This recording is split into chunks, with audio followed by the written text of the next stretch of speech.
Yes, my name is Dickson Nahimbisiwe Mateka, and we are here in Segang village. Is our farmer. Today we're going to ask him why did he choose to plant coffee plants over all crops.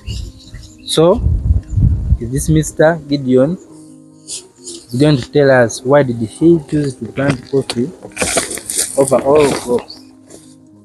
Yes, my friend, my brother Dickson, good to be with you here at this farm, Josepha farm. It's a mixed farm. We have some animals somewhere.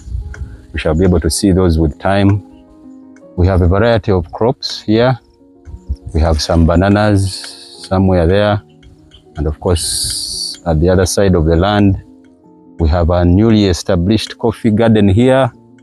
Then we have more crops the other side, and of course all of these were planted for a particular purpose, which brings me to the question my brother Dickson has asked. It's a very good question, and this is what I can say. You see, coffee, when you do read and research about it, it's in the history of my country, in the history of our country, Uganda, it's one of those longest existing cash crops. I remember when we were attending primary school, we would be asked the cash crops of Uganda, and coffee is one of those answers that will never run out of my memory. And then we would also talk about things like cotton, you know, and the others.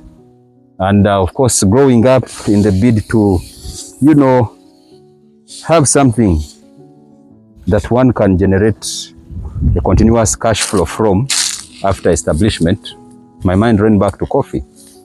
So number one is, it's of course one of those longest existing or traditional cash crops of our country, Uganda. Number two, it's a perennial crop. Now you see this plantation that we are establishing here, these trees, taken good care of, can serve us for the next 50 to 100 years. You see?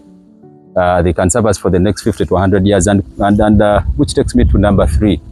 You know, coffee is one of those crops that are really not complicated in taking care of, yet they can give you some good income in a cash flow manner. Of course, in time we shall be talking about cash flow to understand it more. But also, I think my point number four that I can give, the world over has gone on appreciating coffee.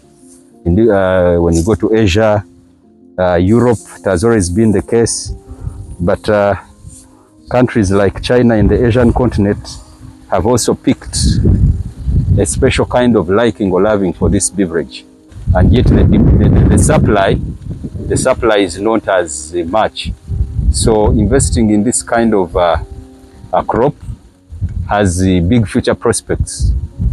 All in all, it has big future prospects compared to the others. Of course, I mentioned earlier that it's a mixed farm, and each of the crops here are planted for a particular purpose. But why the coffee?